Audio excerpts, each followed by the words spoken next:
प्यारे साथियों, जैसा कि आप लोगों का क्लास 9 से अगस्त मंथ का मासिक परीक्षा 2024 में होने जा रहा है, तो यह वीडियो आपके लिए काफ़ी इंपॉर्टेंट होने वाला है। क्योंकि प्यारा बच्चों, अभी के इस वीडियो में ना हम लोग संस्कृत का पेपर लेकर के आ चुके हैं और आपको बिल्कुल 100% ओरिजिनल पेपर का सब्जेक्टिव के साथ में ऑब्जेक्टिव दोनों का आंसर भी बताएंगे। तो उससे पहले देख लीजिएगा, विषय कोड आप लोगों का 105 रहेगा, टाइम 1.5 घंटा का मिलेगा, 50 नंबर का एग्जाम होगा और सेम टू सेम यही क्वेश्चन पेपर आपके एग्जाम में आएगा। तो चलिए आगे बढ़ते। तो सबसे पहले आप लोग यहाँ पर देख लीजिएगा, खंडवा में जो है ना 1 से लेकर के 30 तक ऑब्जेक्टिव प्रश्न पूछा है, जिसमें से कि नहीं आपको 25 प्रश्नों का ही जवाब देना है। तो मैं आपको सारे प्रश्नों का आंसर की बता देता हूँ, फिर इसका पीडीएफ के रूप में कैसे आप डाउनलोड करेंगे आंसर की ये भी सिखाएंगे और व्हाट्सएप ग्रुप से कैसे ज्वाइन करना ये भी सिखा देंगे। क्योंकि 2026 के लिए इसी मंथ आपका मतलब बैच स्टार्ट हो चुका है इसी चैनल पे। क्लास 10 का फाइनल एग्जाम 2026 में दोगे तो आप लोग ज्वाइन कर लेना ग्रुप को, ठीक है। बिल्कुल फ्री आपको क्लास आपको मिलेगा और नोट्स भी। चलिए, पहला नंबर क्वेश्चन है, संसार किससे ढका हुआ है? तो बिल्कुल इसका राइट आंसर सी हो जाएगा, और ज्ञान से। तो पहला का राइट आंसर सी आप लोग नोट कर लीजिएगा। 2 नंबर है, ज्ञान क्या है? तो ध्यान रखिएगा, ज्ञान जो है प्यारे बच्चों ये एक प्रकार का सर्व सुरक्षा वेदितम है, यानी कि राइट आंसर ऑप्शन बी हो जाएगा।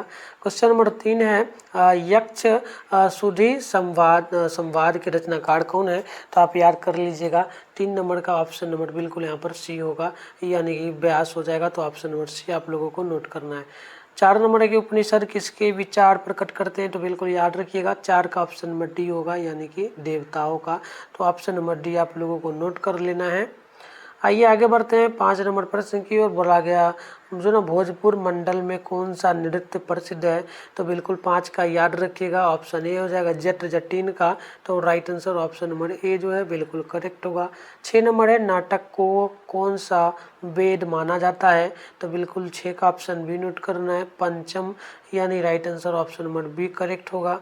7 नंबर है, मिट्टी से निर्मित हाथी घोड़े की मूर्तियों को कहाँ रखा जाता है? तो याद रखिएगा, 60 का ऑप्शन डी होगा, मंडप के अंदर में रखा जाता है। तो right answer option number D जो है बिल्कुल यहाँ पर करेक्ट हो जाएगा। चलिए, 8 नंबर प्रश्न यहाँ पर है, पंजन्य शब्द का अर्थ क्या है? तो याद रखिएगा, 8 नंबर का ऑप्शन नंबर बी होगा, यानी कि ये आपका यहाँ पर देख लीजिएगा, ठीक है, ऑप्शन डी होगा। चलिए, 80 बी होगा ना। चलिए, 9 नंबर है, स्वयं ना देश देश फलानी इस प्रकार का है, तो यहाँ पर क्या देश में भरा आएगा? तो 9 नंबर का ऑप्शन नंबर आप लोग नोट करिएगा ना, तो बिल्कुल वी करेक्ट हुआ, खादंती, ठीक है। तो ऑप्शन नंबर बी होगा। 10 नंबर प्रश्न है कि चारुतर वसंते किसने कहा? तो आप 10 का नोट करेंगे, ऑप्शन डी होगा, बिल्कुल ये भास हो जाएगा। तो ऑप्शन नंबर डी आपको नोट करना है। 11 नंबर क्वेश्चन आप देखिए, पर्यावरणम का संधि विच्छेद क्या होगा? तो 11 का right answer option number B होगा, नोट कर लेना है। परिपरस है ना आगरम, यानी right answer option B note करना है। 12 है कि गीता किसके विचार है? तो आप नोट कर लीजिएगा, 12 का ऑप्शन बी होगा, यानी कि कृष्णा का विचार है। तो ऑप्शन बी नोट करिएगा। 13 नंबर के पंचतंत्र कितने भागों में विभक्त है? तो 13 का राइट आंसर ऑप्शन नंबर बिल्कुल बी होगा, यानी कि 5 भागों में। तो ऑप्शन नंबर बी आपको नोट कर लेना। चलिए आगे बढ़ते देख लीजिएगा नेक्स्ट क्वेश्चन। अगली जो प्रश्न 14 नंबर बोला, पचित्वा में कौन सा प्रत्यय है? तो आप नोट कर लीजिएगा, 14 का ऑप्शन ए हो जाएगा, कत्वा, यानी कि right answer option number A note कर लेना है। 15 नंबर की पादेन खंजा में किस सूत्र का प्रयोग हुआ है? तो 15 का बिल्कुल ऑप्शन सी होगा, ये आपको नोट करना है, बेनाग विकारा, यानी ऑप्शन नंबर सी करेक्ट होगा। 16 है कि जो ना ज्ञानम में कौन से संधि है? तो आप नोट कर लीजिएगा, ठीक है, शयनम में। तो बिल्कुल 16 का राइट आंसर ऑप्शन नंबर जो है ना बी होगा, यानी नोट करना है, अयादी। तो ऑप्शन नंबर बी आपको नोट कर लेना है। आइए अगली प्रश्न की ओर बढ़ते हैं। प्रश्न नंबर 17 है, लता भयाम तृतीय के किस वचन में है? तो बिल्कुल 17 नंबर का ऑप्शन बिल्कुल यहाँ पर आप लोग ये नोट कर लीजिएगा, द्विवचन, यानी ऑप्शन नंबर ये बिल्कुल करेक्ट होगा। 18 नंबर, जट जटिन किस अंबल का प्रसिद्ध लोक नृत्य है? तो बिल्कुल 18 नंबर का ऑप्शन नंबर नोट करना है, बिल्कुल ये भी करेक्ट हो जाएगा। एक सेकेंड, 18 नंबर का बी होगा, यहाँ पर नोट कर लेना है। चलिए, पहले आंसर के हम लोग डाउनलोड करने के लिए सीखते हैं, फिर आपको आगे इन सभी प्रश्नों का उत्तर की हम बताएंगे। सबसे पहले प्यारे बच्चों, आंसर की डाउनलोड करने के लिए आप अपने फ़ोन में गूगल को ओपन कर लीजिए। सर्च बार के आइकन पे क्लिक करके अभी आप लोग जिस चैनल पे वीडियो देख रहे हो, चैनल का नाम है मिठुन स्टडी सेंटर। तो आप लोग चैनल का नाम मिठुन स्टडी सेंटर सर्च कर लीजिए, फिर ऊपर करिएगा, फर्स्ट में मिठुन स्टडी सेंटर का ऑफिशियल वेबसाइट मिल जाएगा। आपको जो है ना इस पर क्लिक कर लेना है। जैसे ही क्लिक करोगे इस प्रकार से इंटरफेस ओपन हो जाएगा। आराम से स्क्रॉल डाउन करना है, नीचे चले आना है। नीचे आओगे तो क्लास 9 का सेशन आपको यहाँ पर देखने को मिलेगा। तो ये रहा प्यारे बच्चों क्लास 9 का लिखा हुआ सेशन, यहाँ पर देख लो। बिहार बोर्ड क्लास 9 अगस्त मंथली एग्जाम ऑल पेपर जो लिखा है इस पर क्लिक कर लेना है। क्लिक करने के बाद आप आते ही पेज को रिफ्रेश नीचे की ओर कर लेना। कैसे कर किया जाता है, तो पेज को ना क्या किया जाता है, वो नीचे की ओर खींच देना होता है। ठीक है, ऊपर से नीचे की ओर खींच देना, फिर स्क्रॉल डाउन करके आना। ये देखो, इसे अगर पढ़ना चाहो ना तो शॉर्टकट में यहाँ पर सारा चीज़ मिल जाएगा, पढ़ सकते हो। बट नहीं हो तो इस पर क्लिक कर देना, फिर स्क्रॉल डाउन करके नीचे चले आना। देखो, व्हाट्सएप ग्रुप, टेलीग्राम ग्रुप दोनों का यहाँ पर लिंक दिया गया है। दोनों को क्या करना है, ज्वाइन नाउ पे क्लिक करके ज्वाइन कर लेना है। फिर आराम से स्क्रॉल डाउन करना है, नीचे आना है। इधर आपको पेपर का नेम मिलेगा, डाउनलोड लिंक मिलेगा। जो भी सब्जेक्ट चाहिए, Hindi, Sanskrit, science, all subject आपको मिल जाएगा। Social science, math, English, Urdu total है। इसके अलावा नॉन हिंदी भी आपको मिल जाएगा। चलिए फिलहाल हम लोग करते हैं संस्कृत का डाउनलोड। तो संस्कृत के सामने डाउनलोड पे लिखा है तो क्लिक कर लेंगे। यहाँ पर भी पेज को रिफ्रेश कर लेना है और फिर स्क्रॉल डाउन करके नीचे आना है। नीचे आओगे इस प्रकार से तो आप देखना आपको ऑब्जेक्टिव का आंसर की यहाँ पर मिल जाएगा। तो ये रहा ऑब्जेक्टिव का आंसर की, इसे लिख लेना है। फिर स्क्रॉल डाउन करना है। शॉर्ट क्वेश्चन में आपको 5 प्रश्नों का जवाब देना होगा, तो यहाँ पर मैं दे दूंगा। सारे प्रश्नों का उत्तर आप लिख लेना। फिर लॉन्ग क्वेश्चन की बात रही तो लॉन्ग क्वेश्चन में भी आपको 3 प्रश्नों का जवाब देना है, तो मैं सारे प्रश्नों का उत्तर दे दूंगा। यहाँ से आकर के आप लिख लेना।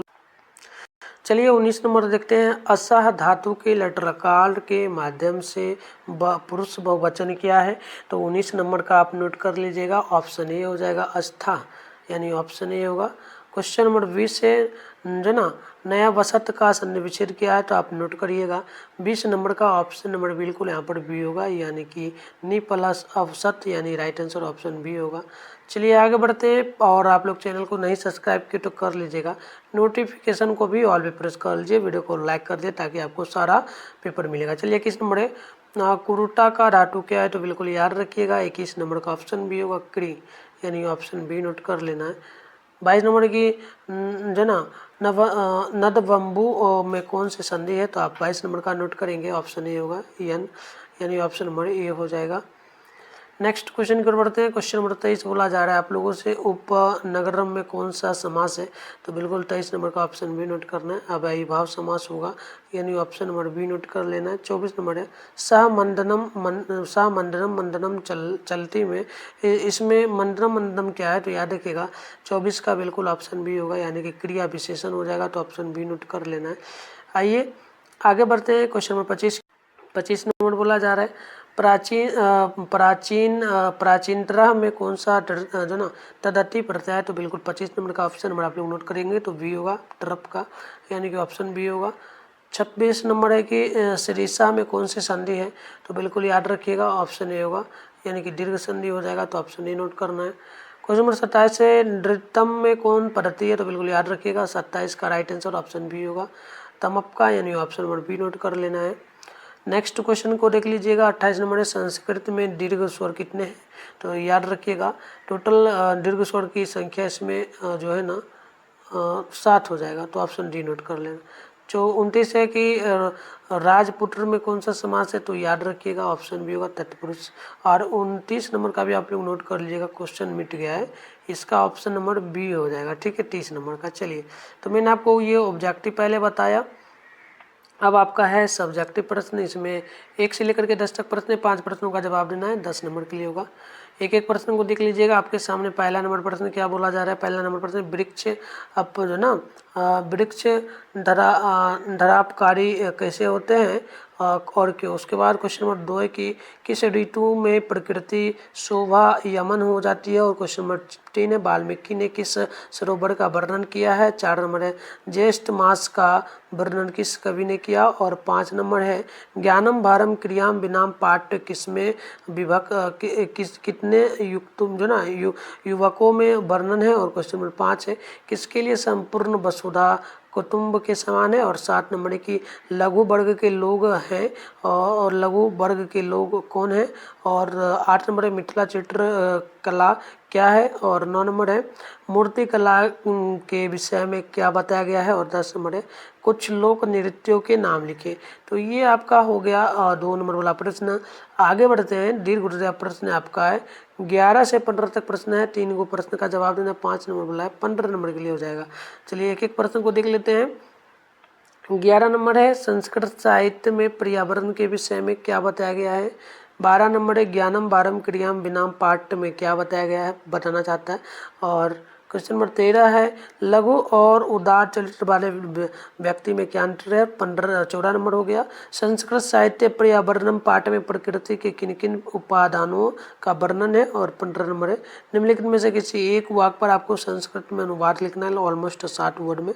जैसे कि सीता राम की पत्नी है, वह जो है ना अनुवाद सभी का अनुवाद करना है, ठीक है। संस्कृत में वह वहीं नहीं जाता। उसके बाद वह मैं प्रतिदिन विद्यालय जाऊंगा। मेरी माँ शिक्षिका है। तुम्हारा घर कहाँ है। तो इन सभी प्रश्नों का उत्तर मैं वहाँ गूगल में डाल दूंगा, वहाँ से जाकर के आप लोग फाइनली डाउनलोड कर लीजिए। इसके अलावा मैं इसका आंसर की भी नेक्स्ट वीडियो में लेकर के आ जाऊँगा। तो चैनल को सब्सक्राइब कर लीजिए। मिलता है नेक्स्ट वीडियो में, तब तक के लिए बाय।